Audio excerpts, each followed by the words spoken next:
am Jerome Powell. Say it with me. We are Jerome Powell. Good to see you. Good to see you. Where's my... How's this work? How's this goddamn streaming thing work? Oh, there it is. Hi! Wow, Shadow AJ, thank you for the 12 months.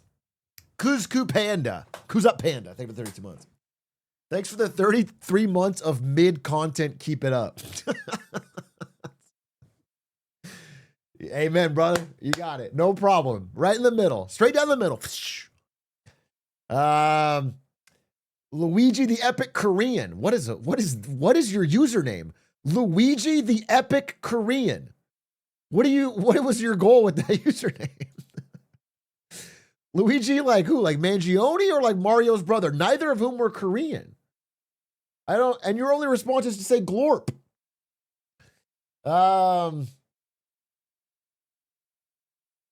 My streak is at 6 out of 7. Are you proud of me? 6-7, baby. Good to see you.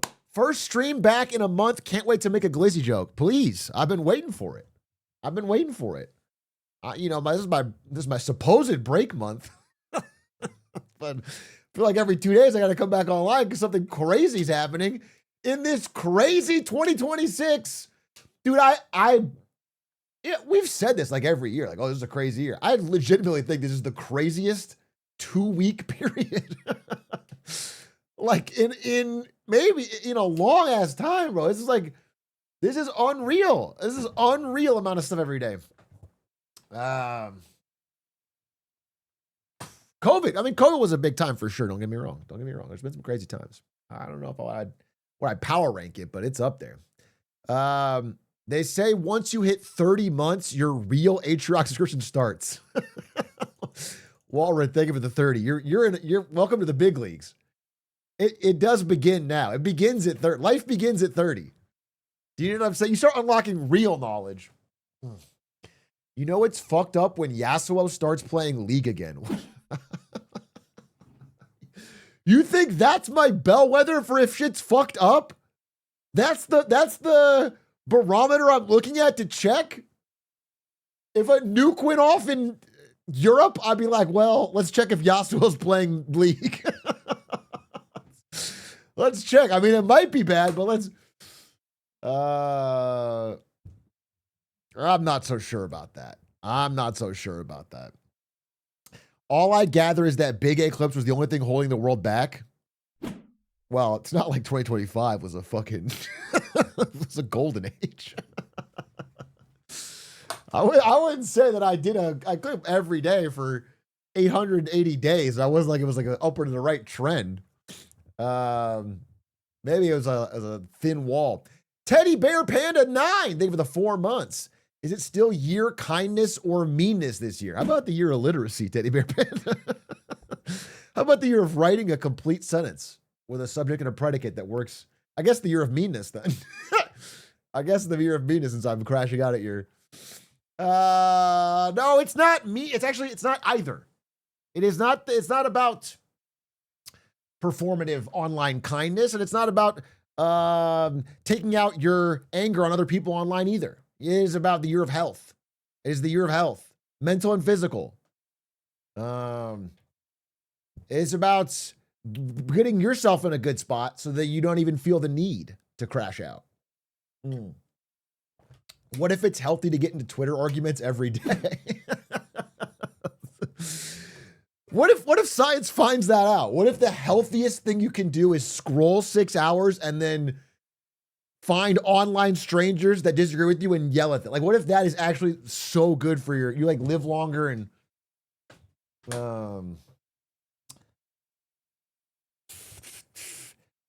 Jara, thank you for the gifties.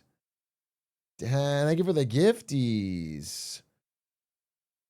Hey, Atrioc, I know you're upset about this Jerome Powell news, but don't worry. They actually just offered me the job. All right. Matty Raw, I'm going to gift you a sub for that.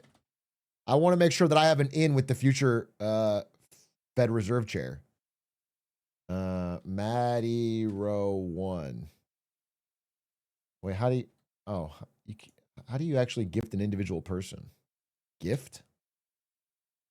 Oh, never mind. You're not getting shit. I don't know how this fucking shit works. I don't know how this works, dude. No, you can't do that. He has to be independent. Actually true. Wait a minute. Actually true. Because the theme of today's presentation is about how you have to be independent. And so if I were to give you a sub, it would be undue influence. You should if anything, you should turn down my sub. Like I should offer it to you. You should go, no, thank you. I want to be independent. Do you understand? Like you can't be getting swayed by different gifts and carrots and sticks. That's not good. Hey, let me know if the camera's shaking because all I have to do is move the table and then it doesn't shake anymore.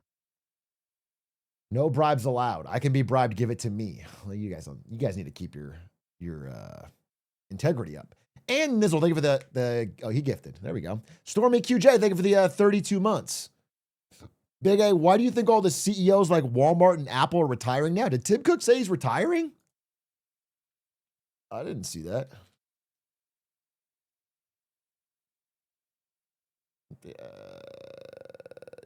Tim Cook. Wait. This is like a Twitter leak from Atrioc. But they said Apple CEO Tim Cook has told senior leaders he's tired and would like to reduce his workload. He could announce his plan to retire as early as this year.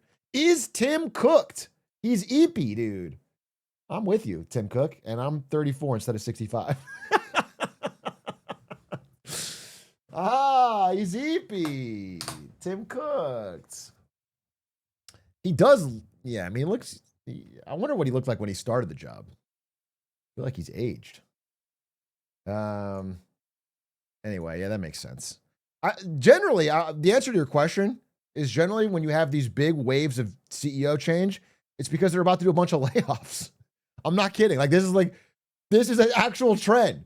A bunch of CEOs get pushed out by the board because they've built something and now they need someone to come in and like be the cutter to do big layoffs and cost cutting, and that is the actual. He kind of ugly, no offense to Tim, of course. First of all, there's no way to not mean that with offense.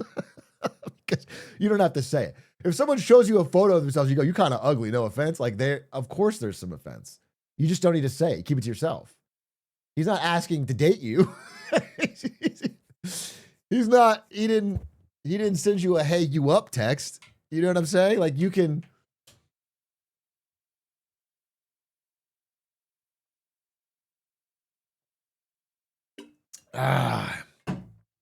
North 2211, thank you for the prime. Damian Day, thank you for the 46 months.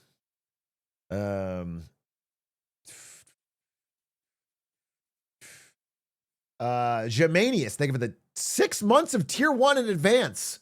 That's a risky bet. Beginning of 26? When I'm enjoying my health so much, you're fucking taking a 6 month in advance sub? So that's high risk, high reward. That's called good investment, actually. You know what I'm saying? You buy low. You take the under. It might moon.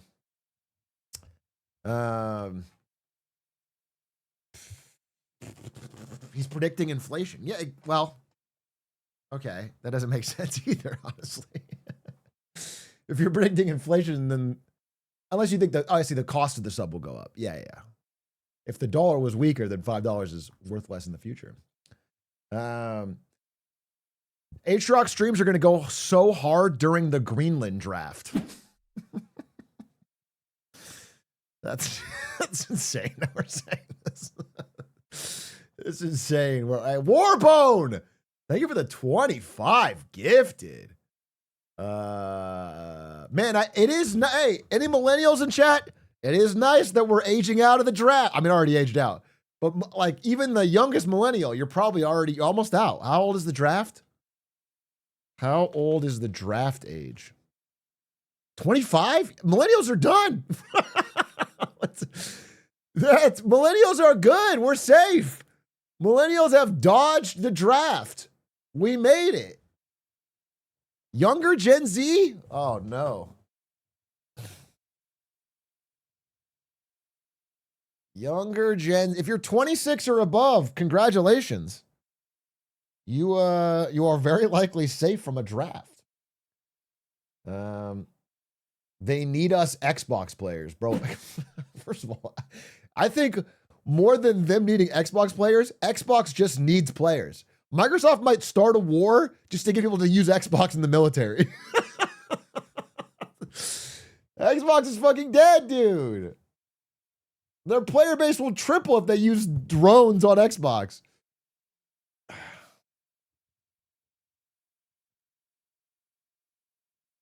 How old is the Ukraine draft up to? I don't know, dude. Ukraine draft might be hitting the old men.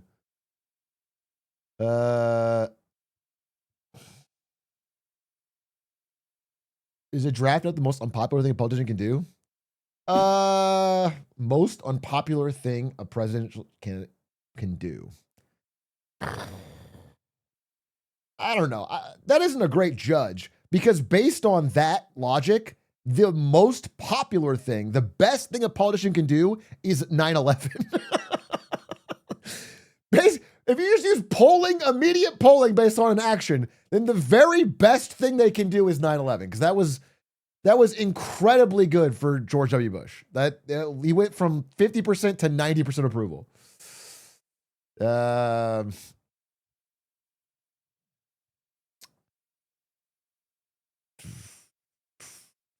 Or wear a tan suit. I mean, let's not knock the tan suits. It was the worst thing in American history, but it's like he's already been dragged so much for it. As long as he doesn't wear it again, you know what I'm saying? Can I say, this is like so unrelated, but it's kind of weird that Obama is like the quietest post-president of like any president in my lifetime. I feel like every other president does more after their presidency. He like disappeared. Carter? I mean, Carter wasn't like on reality TV shows, but he said some things, he put out some statements, and then he did a ton of charity work. Biden? I guess Biden has been kind of quiet. But yeah, he has cancer, so it's George Washington been quiet for a minute. That's actually facts. Why doesn't George weigh in on anything anymore? Ever since that cherry tree's been coasting. That's what I feel. Speaking of presidencies, has anyone here, show of hands, digital hands, seen? This is like the first good piece of Netflix original content that I've seen in 3 years. They did a 4-part miniseries on the assassination of Garfield with top actors. It was called Death by Lightning.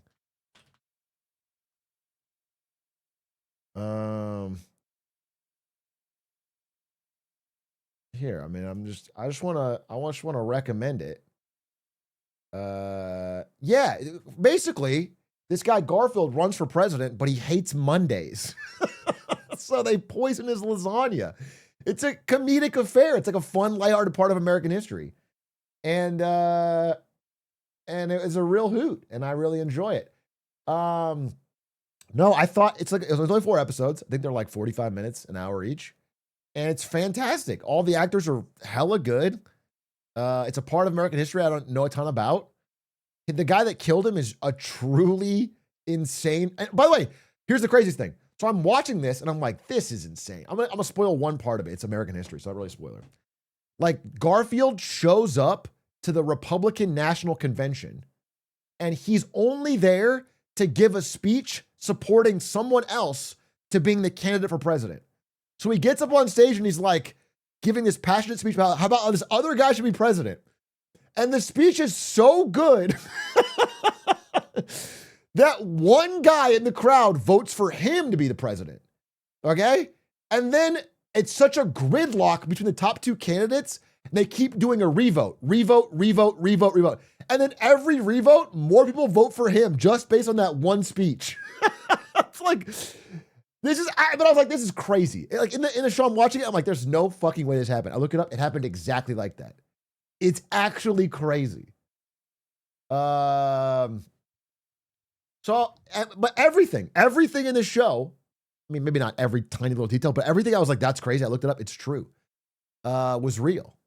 So it's like, it's actually a really fun, I don't know, I thought it was really good. I thought it was really well done. I give it a 2 thumbs up. What's the show called? It's called, it's called Death by Lightning. Someone said it's called I Hate Mondays. Did it remind you of your childhood? Yeah, because I was the guy that Garfield was supposed to give the speech for.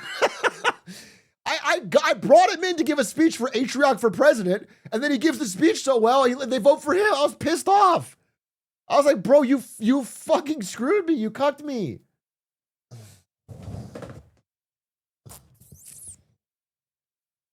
He undercut me. Not Gonzo, thank you for the 5 months. Thank you for the 5 months. Garfield died on a Monday, of course. Is that actually true? Wait, did Garfield die on a Monday? Holy shit, he did! It's all connected. Wait, James Garfield actually died on a Monday. Wait, it's all, I got chills. I got literal chills. It's all connected. And he resurrected as an orange cat. Thank you for the 25 months. Thank you for the 25 months.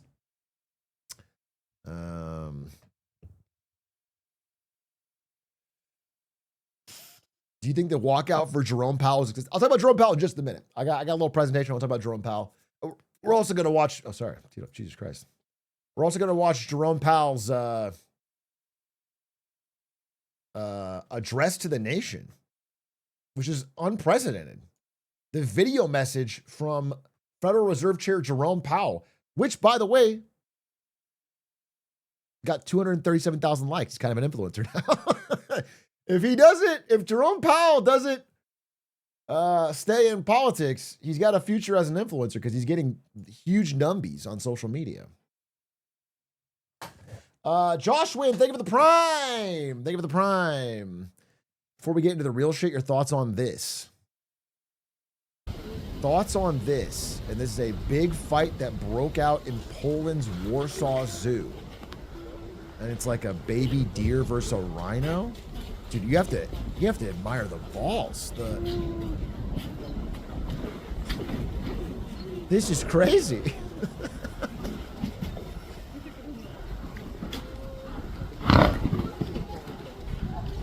That's insane energy. Dude, I have a very, I don't know, a very small dog, but I have a small dog. And every time I walk her to the cafe in the morning, there's these 2 big, angry, vicious-looking dogs that we pass by, but they're behind a fence every time. And my dog acts so tough because of the fence. My dog like, row, row, row, barks at him and like and it's like, girl, you know, if they ever got out there, then you would be food. They would eat you.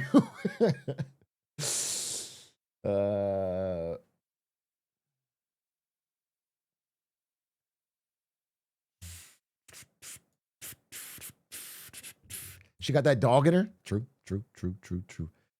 Working out while watching stream because one of us has to take the year of health seriously. First of all, I appreciate that you're working out. Do not knock my year of health. I haven't broken it yet. I worked out today.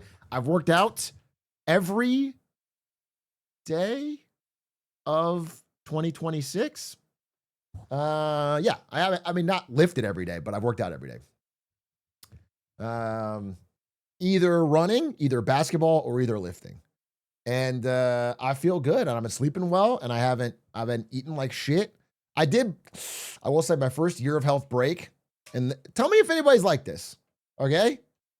We went to see Marty Supreme yesterday with a group of friends, and I am simply unable to not have candy and popcorn during a movie. I can't do it. I can't, it's not possible for me. You're a child? Okay, it's not nice. Dude, so I was like, we were getting snacks, and I'm like, I'll have a water bottle. That's it. And I was like, this is so Giga Chad. And then I got in there, and we're sitting through the previews, and I'm like, I mean, I gotta have a Sour Patch Kid, bro. Like, I can't enjoy the movie just sitting there sipping water like I broke. And so I ran out during the previews, and I got snacks. Folded under zero pressure? I guess so. Speaking of which, wait, but before we do the Jerome Powell thing, which I will do in just a second. Marty Supreme review. I have two things to say about Marty Supreme. Number one, I think it's a very good movie. But number two, I think it's actually an important movie. I'm not going to spoil it. I think it's a very good movie, but more important than whether or not it's well acted or paced or whatever, it's a good movie. It's that it's important because this is the first time in a while that I've been in a theater and saw genuine brain-rotted Zoomers show up and lock in for a full 2.5 hour real movie. I am not kidding. In that, I was sitting there in the theater. The guy next to me was like a 21, 22-year-old Asian guy. He's sitting there on his, like, I was about to tell so many jokes.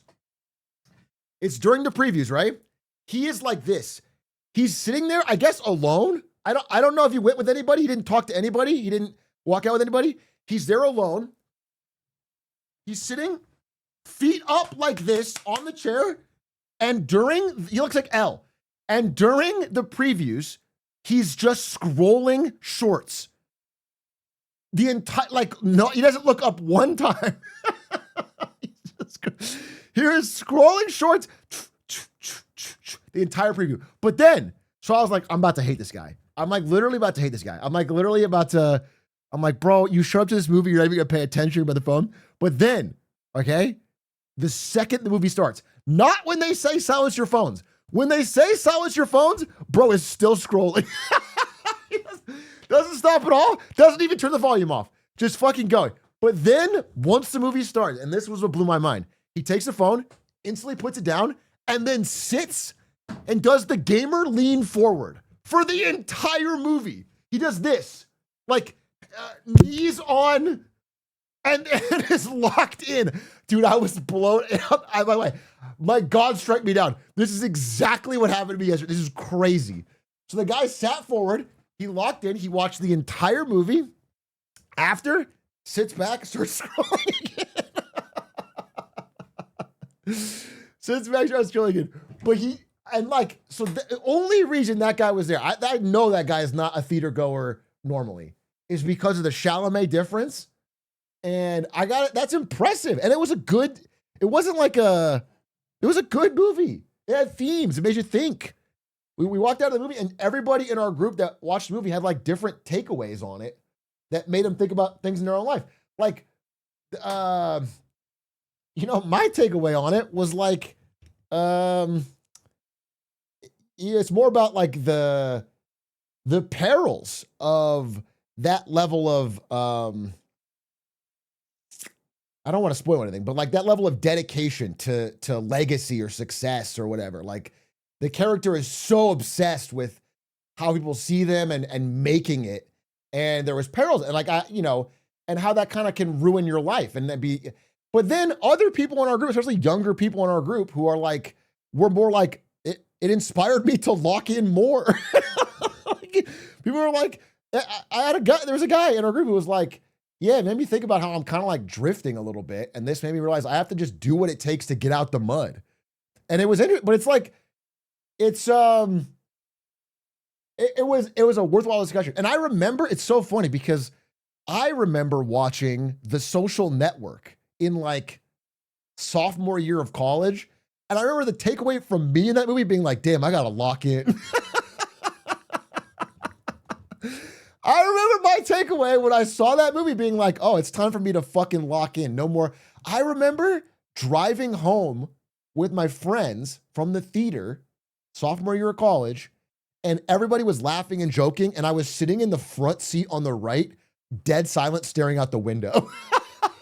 And I was thinking in my head, these fucking losers are only care about jokes. They need to lock their why am I doing this? I need to be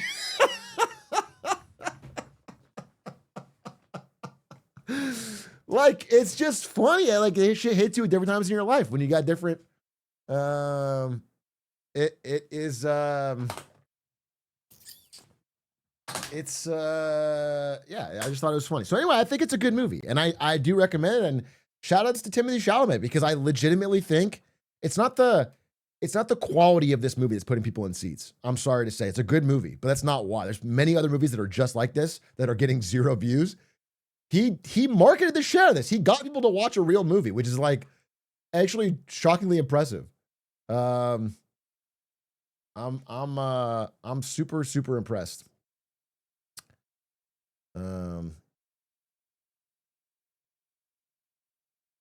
But it is very it's very Whiplash, very Uncut Gems, very, yeah, it's in that sphere. Does it stack up to Uncut Gems? I probably liked Uncut Gems a little more, but this one is less of a constant anxiety attack, which is good for most people, I think. How was Mr. Wonderful? Dude, this is actually such a painful thing for me to say. He was really good in it. I was telling the people we were with after I watched it, I was so ready to make fun of him. Like, every scene he was in, I was like, I hope he fucks up so I can make fun of him. And he was actually really good. He just played himself, which is probably why. He played like a rich asshole, but he did a perfect job. He did a perfect job. It was a perfect rich asshole. Wait, let me cool it down here.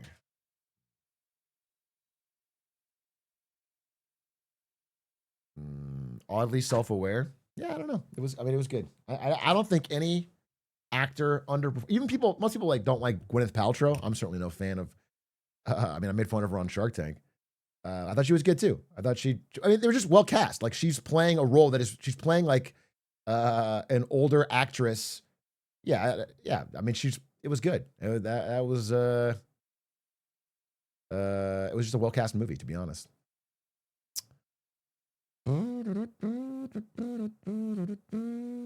Would have never pegged him as the rich asshole. That's range.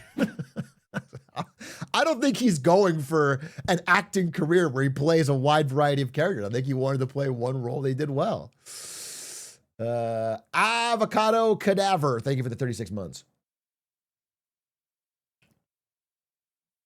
Anyway, I don't think you should peg the guy. I think Big A has forgotten how to do the Oppa Gangnam Style. I guess we'll never know unless he proves us wrong. You think that would work? Oh, shit. I don't want him to think I can't do the Oppa Gangnam Style. No, I'm not going to do that. And I also don't really remember how to do it. Honestly, you're right. I remember, hey, sexy ladies. But I don't remember. Wasn't it just the Macarena? Am I crazy? Gangnam Style? Wasn't it just the Macarena? Like, that's an older.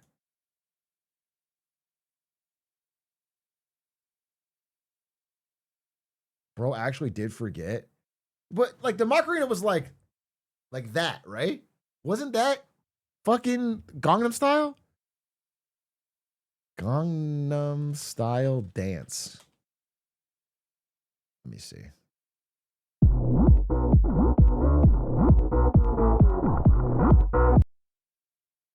This is DJ.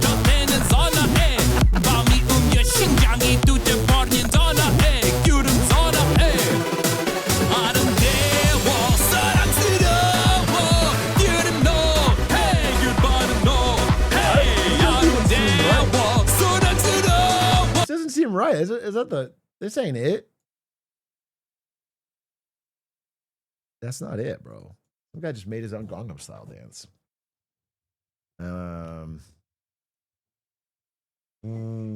You should watch Industry. I think you really like it. I don't think I will. Not because here's the problem with shows like Industry. Is that because it's a TV show, they need to have problems every week. And they only use business. You think I like it because I like business. They use business as a thin veneer. So it's just like they'll be like, oh my God, the Dow Jones is acting up today or something. But it's like they just throw in random Mad Libs business terms, and then it's just like human drama. It's not like a real story about how that stuff would actually work.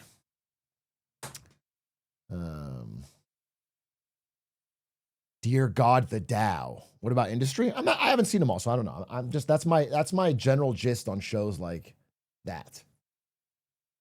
They're more about like hot people in an office getting into drama, and they use business as a way to like, oh my God, the client's coming this week, and we're gonna have to get ready for this merger.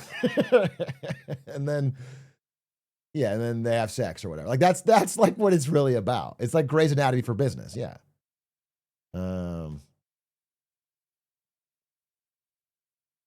You should watch Heated Rivalry. I don't think it's made for me. However, I have heard that Heated Rivalry is a shocking success. I think it's a shock. I heard it's massively, massively successful. Like I don't know what it was incredibly cheap to make, and it is now like doing top 10 show numbers. It's hockey yaoi is my understanding. Yeah. It's gotten 9.9s on IMDb. Yeah, I saw like there was that website going around on Twitter and Reddit where it was like every season ranked or whatever, every episode ranked. It had like the most top 10 episodes or 10. It's quite popular in Russia too. Well, there you go. Thank you for the 31 months, Kalid Twitch. You should watch the Big A channel on YouTube. I'll check it out. Heard they stopped uploading though. Fucking fake. What a lazy asshole that guy must be. Kylo 35, thank you for the 20 months. Are you looking forward to Freerin season 2 this Friday? So one of the people we went to the movie with was Pay the Musician, who has switched from being a musician to an anime YouTuber. And he has a channel called Pay Talks Anime. And it's very successful. He does really great videos. And most of his videos are about Freerin. And so he was like kind of stressed. Like Freerin season 2 for him is like the biggest day of his life. Like it's like he has to be locked the fuck in. It's like me when Jerome Powell speaks, bro. He's got to start making videos every day.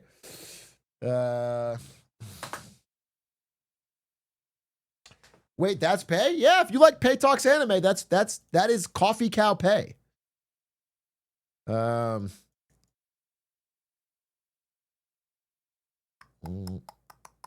I'm super happy for him because he really wanted to like figure out how to make it on YouTube, and he put a lot of effort in. And a lot of his videos have done really well.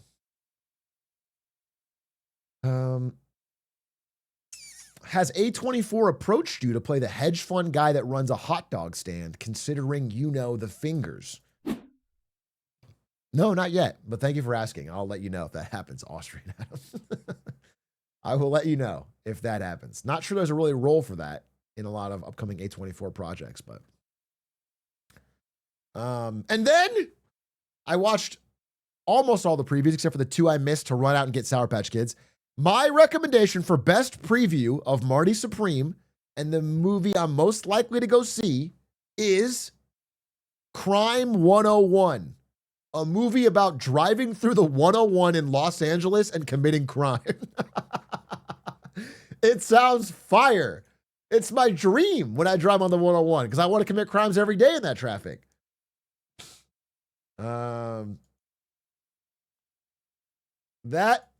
It has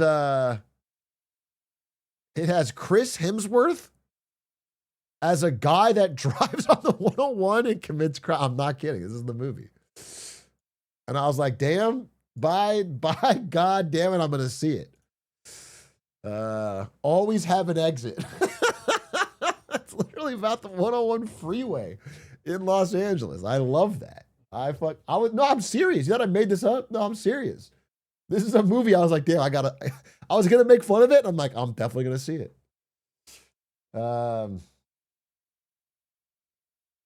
They kind of whitewashed Halle Berry in this poster. Can I say it? Am I going to get canceled on Blue Sky? Like, what? Why does she look? That's Halle Berry? She looks like a straight up white woman. That's crazy. Are you going to watch The Rip? I don't know what that is.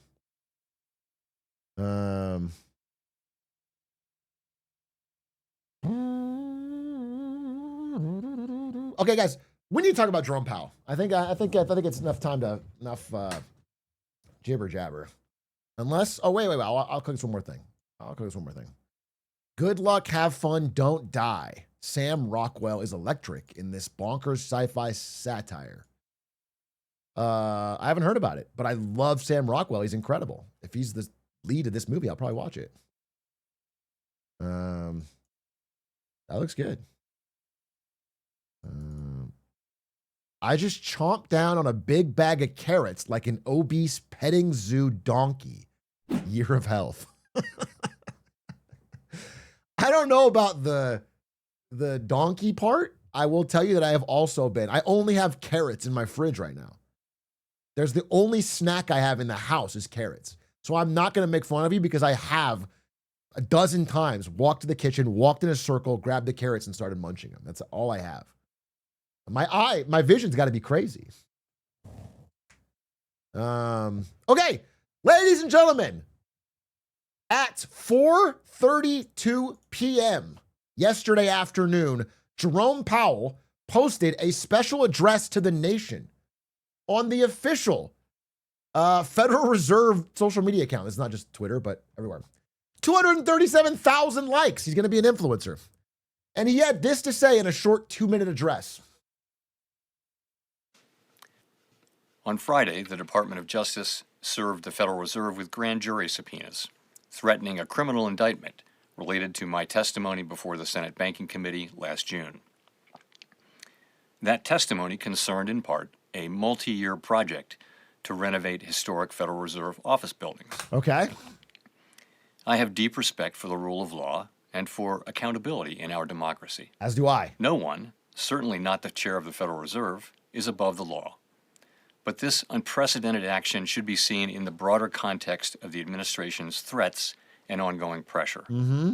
This new threat is not about my testimony last June or about the renovation of the Federal Reserve buildings. What's it about? It is not about Congress's oversight role.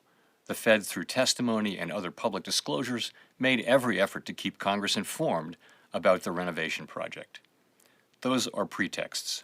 So what's it about? The threat of criminal charges is a consequence of the Federal Reserve setting interest rates based on our best assessment of what will serve the public, rather than following the preferences of the president. Pause right there. Full stop. Just to be super clear what he's saying. I am being criminally indicted over this new Federal Reserve building we're building. They're saying that it's got crazy cost overruns, that we're trying to scam the government or something. I am telling you right now, nobody's above the law, but this is a lie. It is a pretext to try and get me to lower interest rates that the president wants. That is what he's saying. He's saying it open. I mean, he's hinted at this. He's hinted that all the pressure that Trump has been putting on the Federal Reserve and the different members of it, not just him, is because of this. But he's been apolitical in his press conferences. Now he is openly saying what is going on. This is about whether the Fed will be able to continue to set interest rates based on evidence and economic conditions, or whether instead monetary policy will be directed by political pressure or intimidation.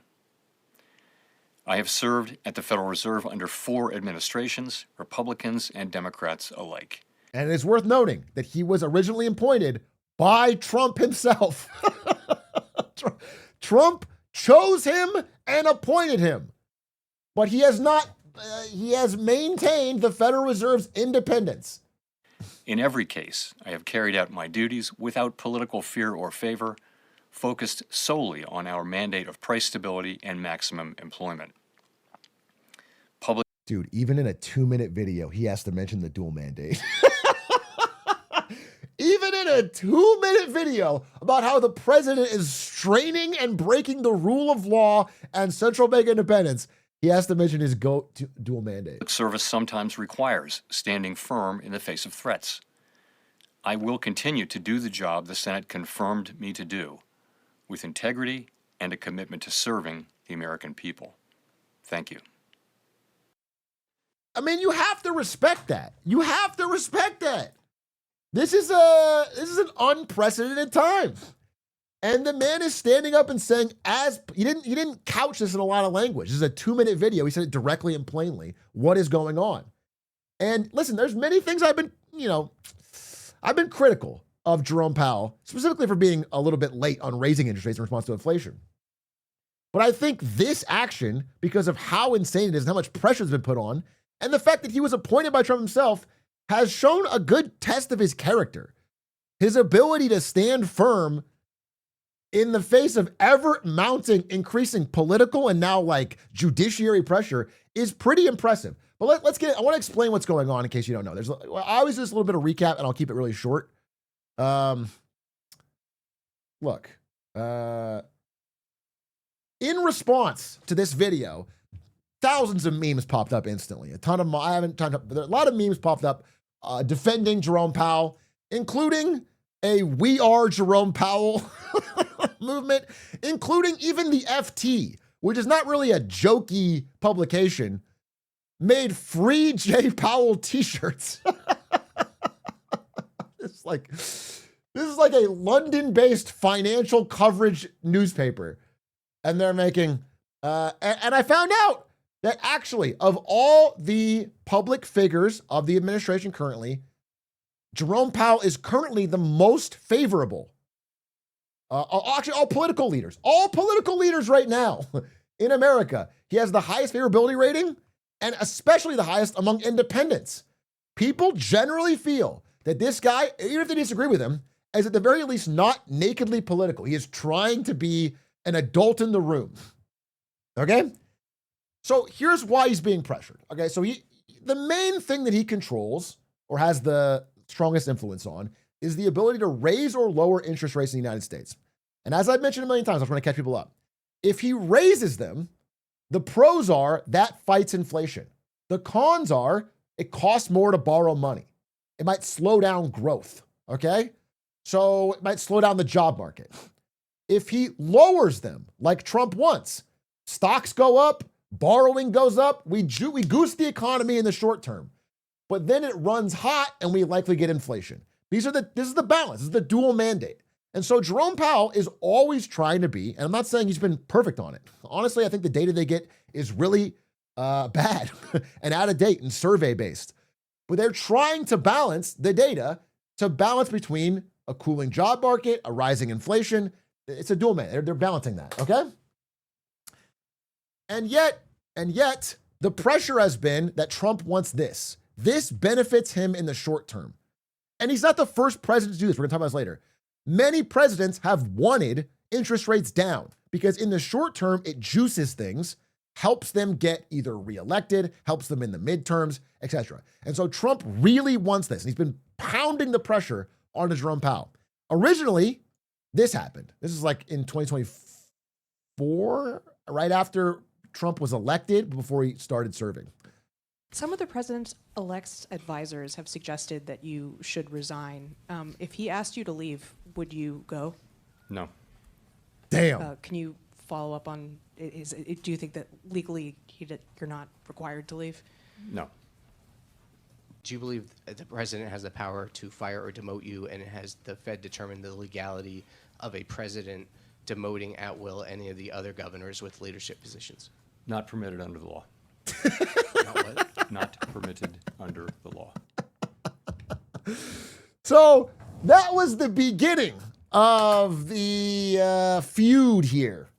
And ever since then, Trump has been increasingly throwing direct insults at him, calling him too late pal, calling him an idiot, calling him a fool, including blaming his appointment on Joe Biden, when again, he was appointed by Trump. Okay?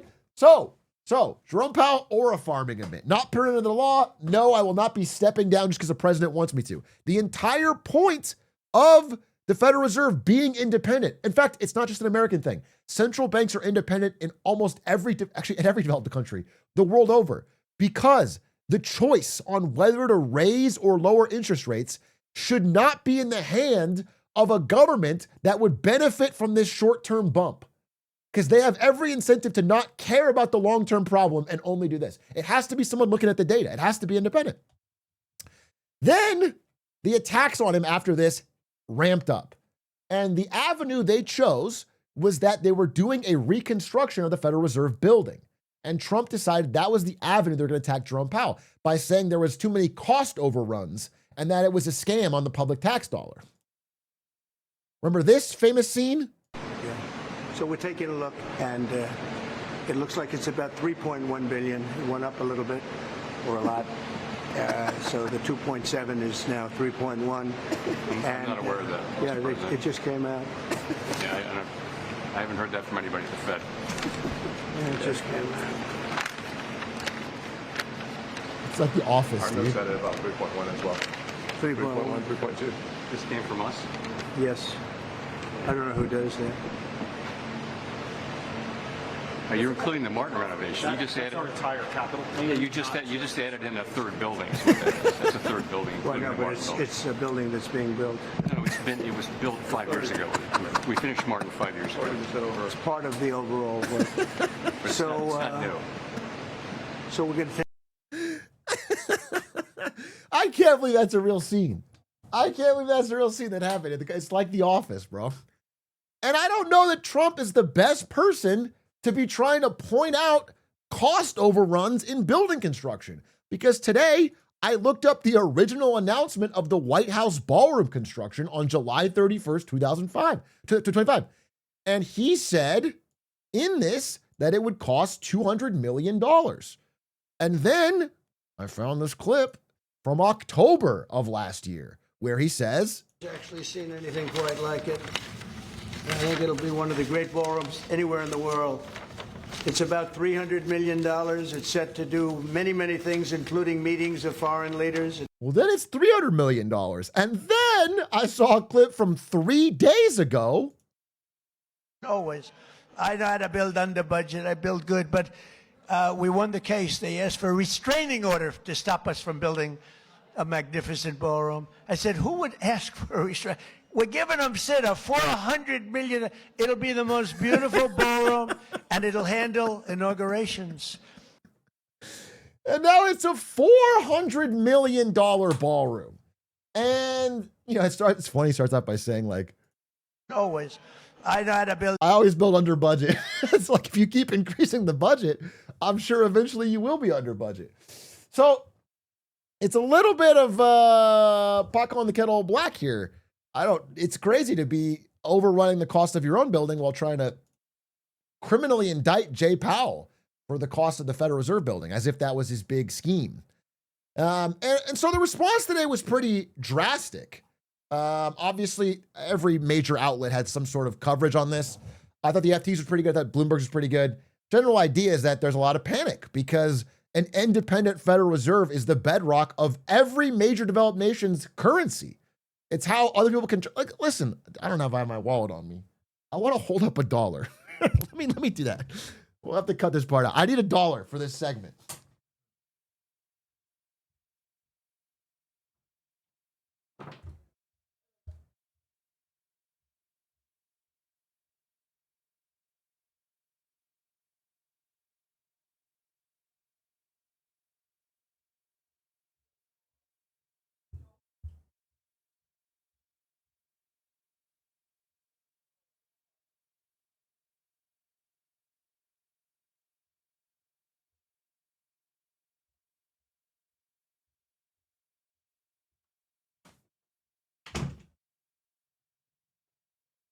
Okay, look. This is a piece of paper. Like, the fact that this piece of paper can be used to buy food or gold or oil or real things, real physical things in the world is primarily a function of trust. Okay? People own this because other people own this because they trust it. I trust it because you trust it. You trust it because I trust it. The bedrock of this, as in having any store of value, especially outside of our country. In our country, you have to have these pieces of paper to pay your taxes legally. They'll hold guns at you, metaphorically, and make you pay taxes with these. But outside of the country, the reason that people hold this is some aspect of trust in the rule of law, the institutions. This is why this has value. And so, I want to look at some historical examples here, because while the immediate reaction, you might say, oh my God, people might sell America. Investors might dump US assets. The truth is, the way stuff like this plays out is usually not with a stock market going down. People might look at the market today and it was pretty flat. This Jerome Powell thing's not a big deal. That's not what central bank independence leads to. It doesn't usually lead to stock crash. In fact, it's the opposite. Okay? So first, I want to figure out where Trump might have gotten this idea. And I think I figured it out. I realized that the reason we just had the operation in Venezuela was not to kidnap Maduro. It was to bring him to America so Trump could pick his brain for economic policy. Because in 2016, Maduro did this exact same thing. Okay?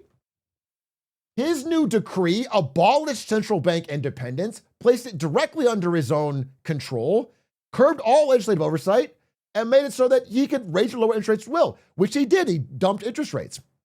The response was, over the year of 2016, inflation hit 800%. Okay? There was massive monetary stimulus and printing. There's other things involved too, but this is a huge part of it. And it's other countries. But what do you think happened to the Venezuelan stock market during this time? This is an economic crisis. Over this period of time, let's say like 2013 through 2020, 8 million Venezuelans fled the country, okay? It was an economic disaster. What do you think happened to the stock market? Probably crashed, right? It mooned. This is what happens in a time of inflation. Because the currency is devaluing, the nominal value of the stocks will go up. It'll seem like it's going up. I'll give you an example. If you had a loaf of bread in a market in Iran 2 years ago, I'm going to give a random number. Let's say you could sell that loaf of bread for 500 rial. If you magically held that loaf of bread for 2.5 years right now, and you go back to that same market, you can sell it for like 1.5 million. Are you rich? No. The currency is just collapsed. You're just getting a bigger number for the same product. You're not getting a new. Okay. So stocks may well go up, but it's in response to a deteriorating dollar. In fact, I saw a great analysis of what's going on with this Jerome Powell thing today by pointing out that stocks today are down in gold terms. Because while stocks went a tiny bit green, I guess, gold was very green today. The off-ramp is people getting out of these America-based assets into harder assets because they don't trust. They're losing trust in the dollar and in the institutions. Okay. This is a 2016 article. The world's best stock rally was Venezuela in 2016, but it's an illusion. It's a fiction. It's the deterioration of the currency. And of course, by 2021, they had to introduce 1 million Bolivar bills. This is the kind of direction. Now, again, U.S. is a reserve currency and a bigger thing, but this is the kind of direction you go in when you lose trust in your currency, in the idea that it's being managed independently. Same thing happened with Erdogan in Turkey, okay? He fired the central bank head, took control himself. Then the value of their currency plunged. It's a repeatable thing. You can find it over and over and over. Autocrats that try to manage this stuff themselves and take full control for their short-term benefit have long-term deep inflation. By the way, their stock market went up. Argentina, same thing. Their stock market went up. This is not a sign of a healthy economy. Both these countries had economic collapse, but their stock market did fine. It's a deterioration of the value of their currency. But even this has happened in America, okay? So I want to take you back to Tricky Dick Nixon here, okay? Dick as in Richard, not there's something wrong with his dick. Okay? In 1960, Nixon lost the election to Kennedy. Then something happened. And by 1968, Nixon ended up winning. Okay? Here's the big win. Nixon blamed his loss in 1960 on the economy. He said the economy was bad, and that was the reason he lost. Now, it's probably because he looked like a sweaty pig on TV and other things. But whatever. He blamed the loss on the economy. And he was worried about his upcoming re-election in 1972. Okay? He wanted to win this re-election. So he went to the central banker at the time, a friend of his, Arthur Burns. And he did a lot like what Trump is doing now. He put an insane amount of pressure on the guy. This guy was not Jerome Powell. This guy did not have a backbone. This guy did not have a spine. He did not stand up to Nixon. In fact, you can read his diaries, which I have. He's beside himself. Okay. So he is under pressure from Nixon. Jay Powell wants to be the next Arthur Burns. He doesn't want to be Arthur Burns. You're avoiding being another Arthur Burns. Arthur Burns. A lot of people made the comparison. Jerome Powell does not want to be another Arthur Burns, where you crack and cave to the president. So he caves. By the way, Nixon openly would be like at events with this guy and making jokes like this. I respect his independence. However, I hope that independently he will conclude that my views are the ones that should be followed. So he just bullied him. I mean, he bullied him privately and made fun of him publicly. And eventually Arthur Burns caves and he lowers interest rates beyond what they should have been lowered. And in the short term, it works for Nixon, much like this might work in the short term for Trump. Okay? In the short term, it juiced the economy a little bit. Nixon wins in 72. And then what do we get? The great inflation of the 1970s. The largest inflation we've had. Massive, massive world-changing inflation. Long-ass gas lines and chaos and panic and problems that eventually had to be solved by bringing in this badass, Paul Volcker, to wave his cigar around and crank up interest rates like 20%. He had to break the back of inflation by literally causing a recession. It was the only way at that point because we were at runaway wage price spirals. We don't have, like even Jerome Powell, who we're calling a Giga Chad, was only able to get it up to like 5%, 4.5%, 5% before he had to stop because everything was too creaky. Volcker had to go to 20. Like we don't have anybody like this anymore. This person doesn't exist. We don't have the ability to do that. And also our debt is so much higher, we couldn't even survive it. So the idea that we can let it get as bad as we let it get in the 70s is a fantasy. If we lose the independence, this guy's not going to come along and bring it back. That was a kind of a lucky moment in the 70s.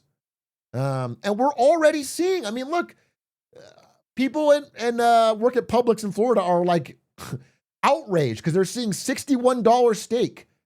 Prices of certain food, like steaks, not really eggs anymore, but certain foods are getting crazy. We're having crazy inflation on things already, and that is before we drastically cut interest rates to Trump's will.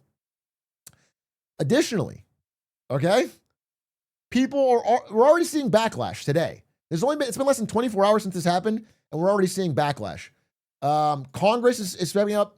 Even, Tom Tillis, who is a North Carolina Republican senator has backed Trump, said if there was any remaining doubt whether advisors within the Trump administration are actively pushing to end the independence of the Federal Reserve, there should now be none. Now, he still has to say this. He has to say advisors within the Trump administration. One thing I've noticed is that they can never critique Trump directly.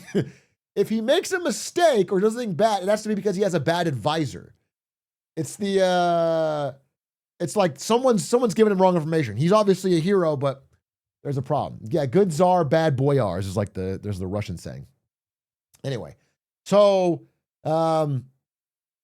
he says but he said something pretty solid. I will oppose the confirmation of any nominee for the Fed until this legal matter is fully resolved. So basically what he's saying is he will not vote to confirm Trump's new picks in May because this is the big race coming up. There's an apprentice-style contest between these two Kevins. Okay, Kevin Hassett and Kevin Warsh. Pretty much no matter what in May, Jerome Powell is going to be replaced with a Kevin.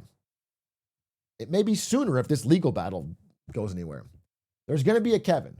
And the truth of the matter is, whether it's one Kevin or another, the FT put it pretty simply. The next Fed chair is going to be Donald Trump in a mustache. Like, it's obvious that the reason he's having this contest is to find which one is the most subservient, who is going to do exactly what he says. And the only hope we really, I don't want to be too hyperbolic here, but the truth is, I do think that Jerome Powell will be steadfast and will stand till the end of his term. I don't think he's going to let this legal battle kick him out. I think he'll make it the end of his term. Then we're going to get one of these two guys. And our only hope is that, like Jerome Powell, they are nominated by Trump, but once they get in office, they maintain its independence, which is what he did. If either of them doesn't do it, if they're like Arthur Burns, then we have a real problem. And it's likely going to be real consequence with inflation. Based on every other time this has happened, things will get more expensive quicker. Again, it's 40 to 39%. It's a dead heat. Even Lisa Murkowski, Republican senator from Alaska, says it's clear the administration's investigation is nothing more than an attempt at coercion. If the Federal Reserve loses our independence, the stability of our markets and the broader economy will suffer. Okay? Even Republicans are defecting, which is why, to wrap this up a little bit, within 24 hours, Trump said, I don't know anything about this. He denied his involvement in this subpoena on Jerome Powell. He pretended he had nothing to do with it.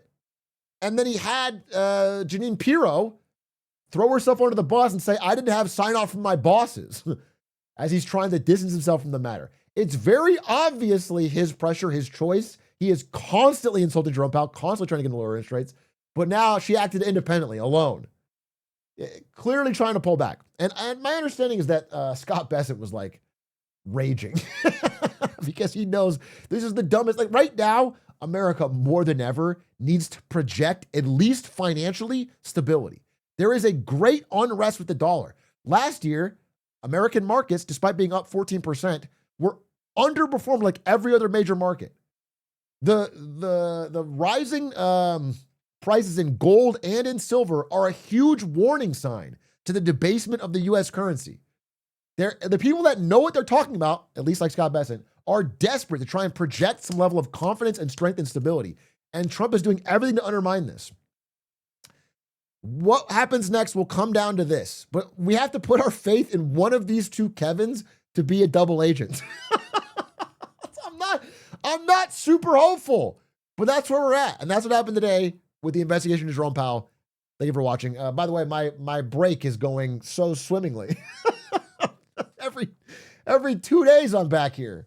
Thanks for watching. Okay.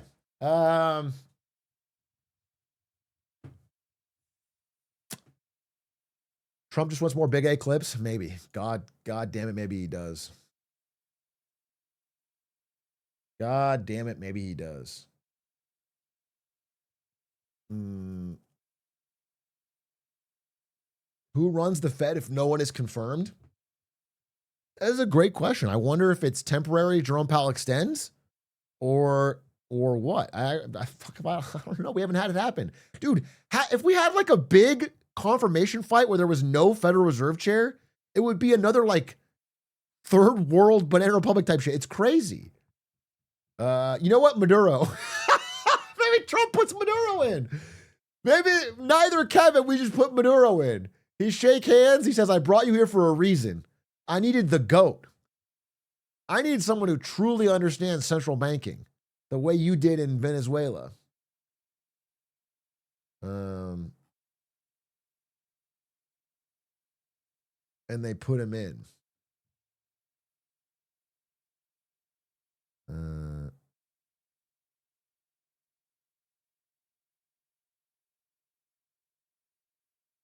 Question for you. You mentioned one of the reasons we couldn't have another Volcker today is because we have so much debt we wouldn't survive it. How would that play out if we cranked up interest rates high again?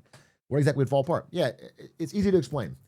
So when Volcker, what was the U.S. debt during Volcker. Let me give you the exact number. Okay. The U.S. debt during Volcker was $827 billion. Sounds big, right? Now it's like 37 trillion. Okay? We have to pay interest on that debt. So when the debt was a lot smaller, if you jack up interest rates, the amount of the government budget every year that goes to interest goes way up. We have to spend a lot more on interest. Right now, we're already spending what percentage of interest?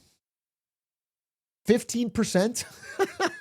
Right now, 15% of our federal budget each year just goes to paying interest. And that's with our current relatively low interest. We're at like 4.5%. If we were to go to 20, do you know what I'm saying?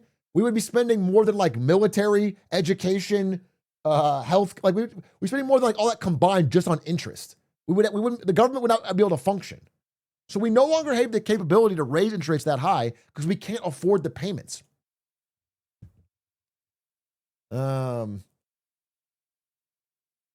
Is all that debt at 4.5? No. A lot of it's at even lower rates. That's just now starting to roll over. In fact, one of the reasons we are kind of forced to bring interest rates down is because we have a lot of expiring debt that we have to refinance at current rates. And we can't afford it at 4.5. We need to get it down to like 2 or 3 to even afford the fucking payments, bro. It's and then, by the way, that is a Yellen thing. That is Janet Yellen under Biden did that. She saved a few pennies by getting we could have bought like 100-year IOUs at 0% or 1%. Instead, she bought 6 months or 1 year or 2 years to save pennies. Like it was foolish. But what's funny is, so here, I want to show you what I'm talking about. Janet Yellen. This is Janet Yellen, who I am in no way a fan of. Let me get a better photo. Janet Yellen. And she saved pennies on interest by doing it all on short-term IOUs. And then Scott Bessent, the entire campaign was like, this is the stupidest thing ever. Janet Yellen, you fool. We are going to get rid of this. We're going to get back to long-term debt. And the second he got in office, he's doing the same thing. Because it's almost a function of how bad it's gotten. Do you understand? Like, it doesn't matter which political party you're on. We have too much debt. And so they're just doing whatever they can to get the monthly payment down. They're doing every fucking trick in the book to make it so that we are able to make it through another fucking month without spending everything on interest.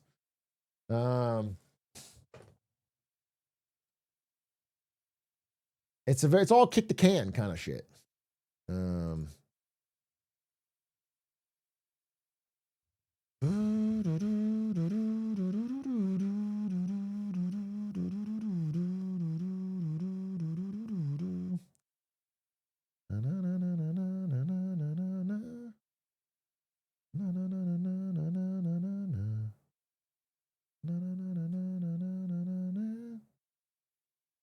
Did you buy the FT shirt? I did, yeah.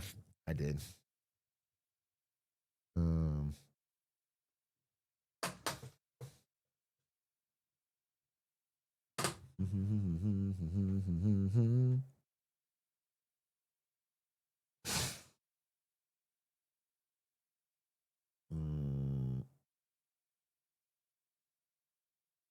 So when do I have actual concern for the future of my savings in the stock market? No one can give you an answer to this question, baloney whale. What I will say is, if all you're concerned about is what I talked about today, then your stuff is safe in the stock market. The stock market will rise with inflation. If you're concerned about loss of independence and a rising, like a stock market downturn would come from much more likely like a bursting of expectations on the AI revenue or geopolitical problems like war or conflict. It wouldn't happen from this. This would cause stocks to go up, but only because your currency is getting weaker and weaker. What basically the takeaway from this is like holding cash is trash. If you're just holding money in cash, you are almost certainly exposing yourself to a lot of risk of it just getting devalued, of it like If you can buy a certain number of loaves of bread with the amount of cash you have, you will buy less loaves of bread in the future. It will be less. Glad you didn't sell your gold. Fucking so happy about that. I mean, it's still an insane run, but man,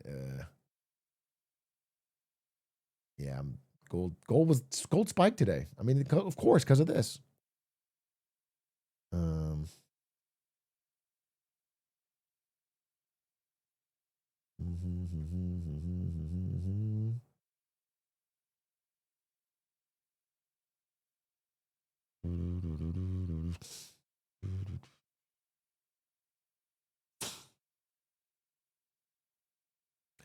What about bonds? Wouldn't that go? Yeah, I think bonds will be stupid to own. I do think that bonds will be stupid to own. I think bonds will be negative in real terms if inflation keeps going up.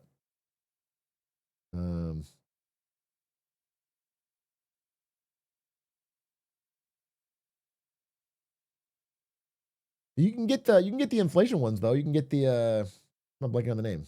The tips. What are they called? Treasury inflation. Yeah, the tips. Tips are good. The tips are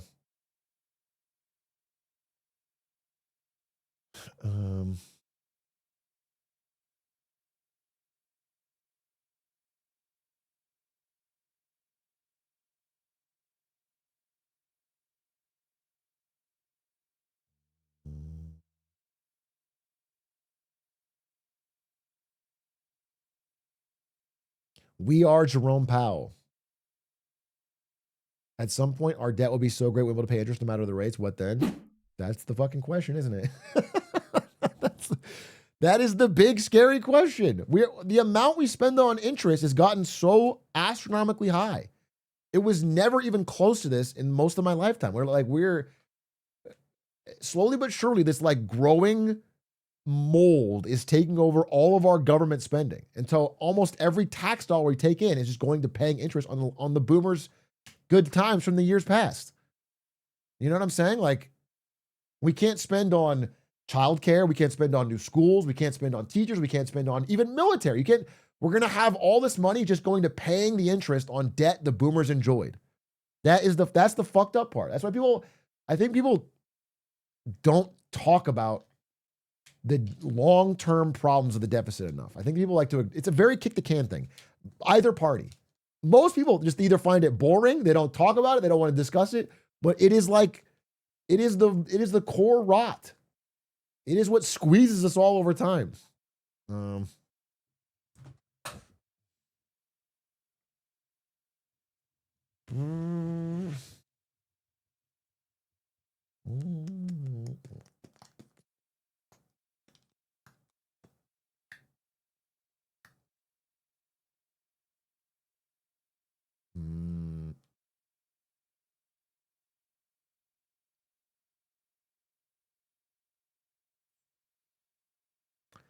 Thoughts on your old boss being sad people hate AI? You mean in Jensen Huang? Bro, that is the least surprising thing I've ever heard. That's like if a guy, I don't know. That's like if a guy made $8 billion selling 2x4s and he's like, I'm sad people don't like woodworking anymore. Like, of course. Like, yeah, his whole thing. It's like if a guy was a used car salesman, it's like people don't like the old Mustangs like they used to. It's like, of course he wants people to be excited about AI. It is the entire core of his life and business and profit and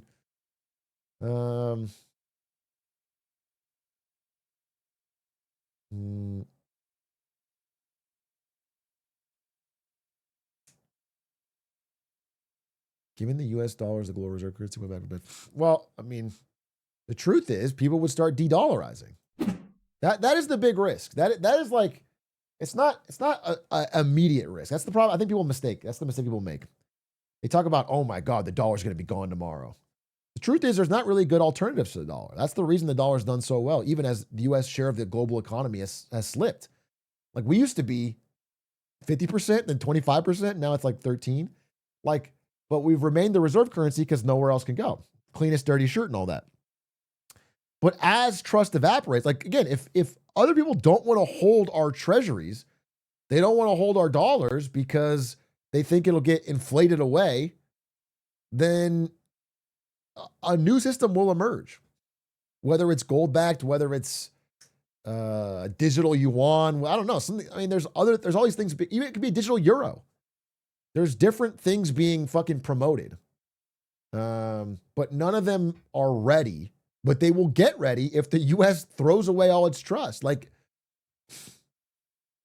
and it's like, I don't know. This has happened before in history, right? Do you know, like the pound used to be the global reserve currency and then it wasn't. What happened? If people lost trust in it, bro. They printed like crazy during the 2 world wars. They couldn't afford their debts. They couldn't back it. People lost trust and they didn't want to hold their money in the pound anymore. And then it moved over to the dollar. Like that.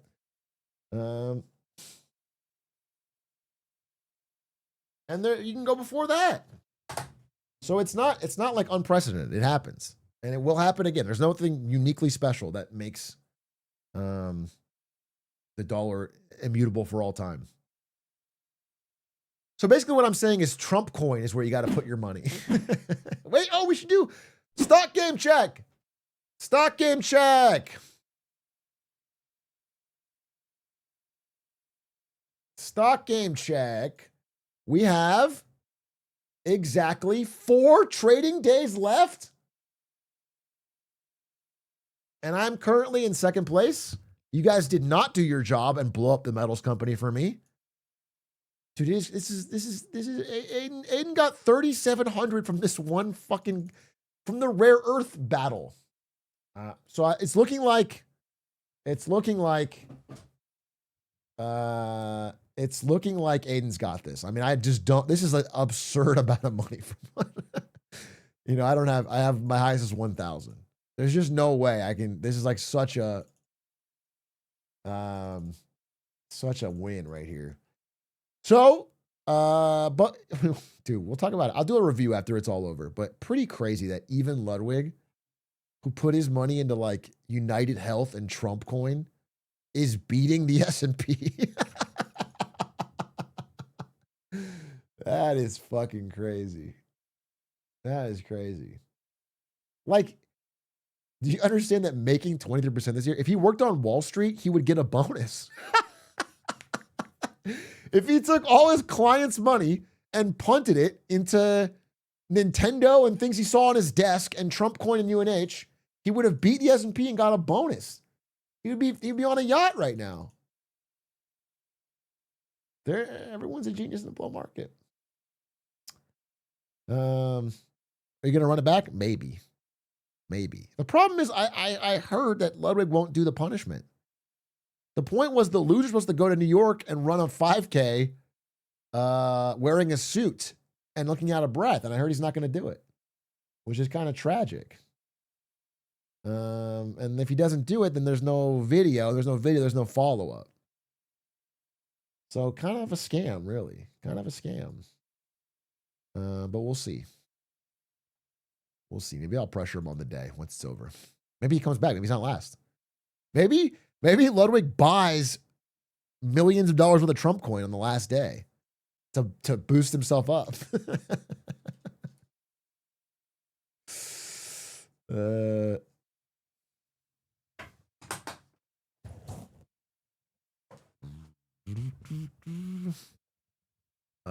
Fun contest though. I don't want to talk about it yet because now we're so near the end. I want to do like a little recap. Doug said I can make the video, so I'm gonna try and bring some interesting stats and some takeaways and like make a little presentation. I think it'd be fun. Hopefully nothing. I do have another presentation. I'm not gonna give it today, and I'm not gonna be live tomorrow. But I think on Wednesday, God willing, nothing massive changes. I did a lot of research, and I talked to 5 different people with connections or who are currently living in Iran. Someone who is currently living there, someone who just fled there, people that have family there. I talked to 5 different people. I took notes on all of it. I did a bunch of research. This is like not really a break at all, but it was very fascinating. And I have some coverage on what's going on in Iran that hopefully I can have done by Wednesday. But tomorrow we're doing back-to-back lemonade stands, and I'm going to a Lakers game with Jarvis Johnson, which will be fun.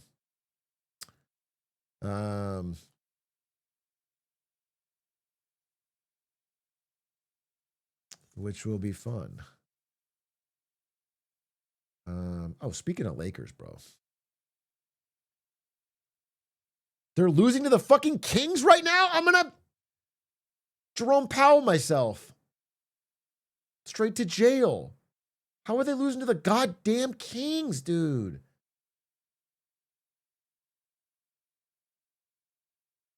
Is everyone playing? Is Luka playing? Is Braun playing?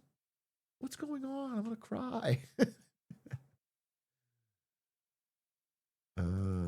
Dude, okay, I gotta tell you something. Well, I got a funny story. This is actual true. It's a little bit embarrassing, honestly, but I'm gonna tell you. So, I don't know how to say this. So I did the stand show. Like, I was really stressing. Obviously, you guys saw after the fucking ice stuff in Minnesota. I'm not gonna get into it today in a minute, but I was very stressed about it. It was pissing me off. I was in a bad mood, and I also went and did the stand show, and we talked about it and how like I'm just upset with the direction of my country and everything, all this stuff. And then I fell asleep. I had like I went to bed early, like 8 p.m., like an old fucking man. I was just tired. I went to bed and I deep slept. I woke up, like 7 a.m. It was like a fucking 11-hour sleep. It was like a big sleep. And I had like the most vivid dream. And I remember I had this dream of like, it was 2028 and it was a dystopia and shit was terrible and like elections got canceled. And I was like so sad. But then the craziest part of it was that I remember checking my phone in the dream and it was like LeBron James got traded to the Spurs. And that made me so sad I woke up.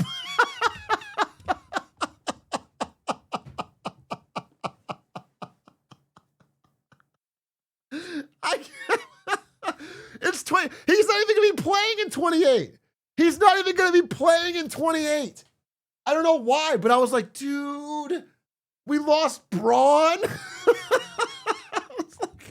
That was the one thing. And I was so sad.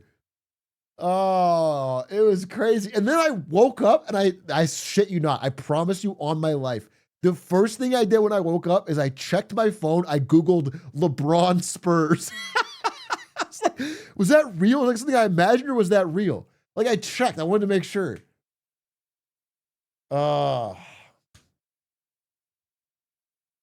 So, I don't know. Anyway, it's crazy. Fucking crazy, bro. It is crazy.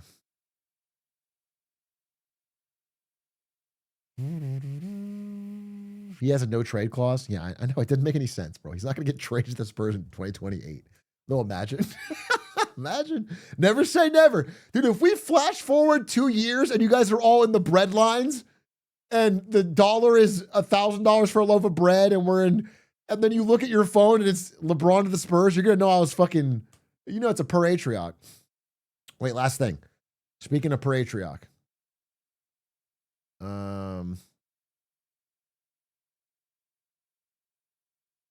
Bro, Intelligencer. What we got here, bro? Brand new Gallup poll. Record numbers of millennial and Gen Z voters identify as independents. They're not pining for moderation. It's like a wishy-washy independent. They're disaffected from the whole system. And it's like, I distinctly recall someone saying exactly this on a certain Gavin Newsom podcast many months ago now. And I got a little you got the fucking Gen Z man right there. It's just this rise of nihilism and this rise of like complete, I don't know, a lack of trust in the institution in general, lack of like, you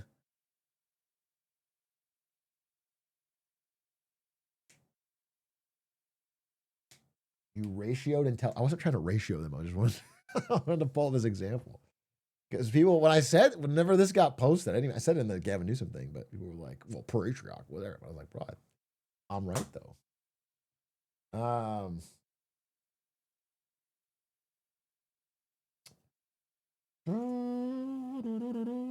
Anyway, I was also right about Hitman, where you're flying around.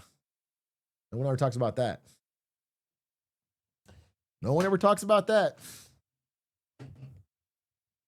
No one ever gives me credit for that. You do fly around in that game. My favorite Jerome Powell edit.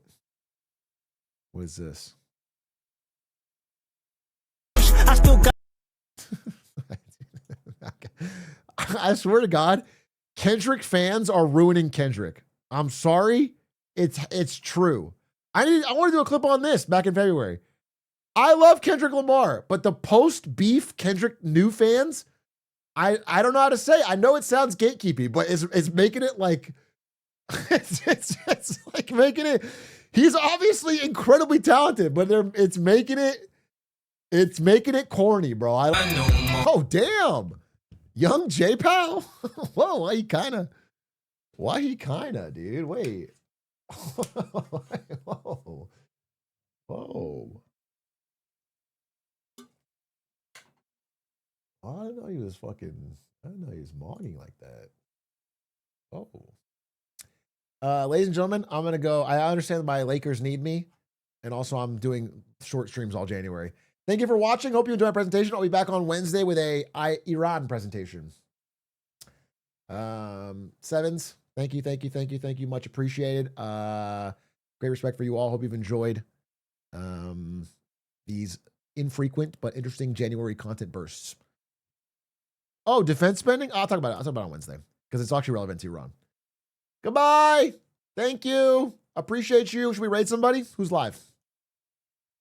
Is Pookie live? He is. We could also raid Charlie or let's raid Chibley. Chibley. Dude, two of my friends who I was at the movie with yesterday, they're huge NL people and they kept saying, how does NL say it? Chibley. I don't know how they do. I don't know the fucking. I don't know the NL vocal stem, but they kept doing it. Chibley.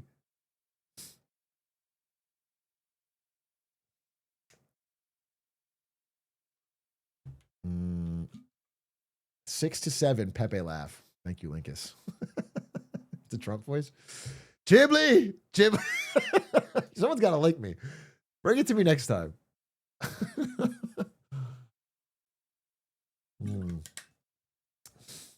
I feel like I watch a good amount of NL stuff, at least through Library. I haven't seen it. Okay, bye.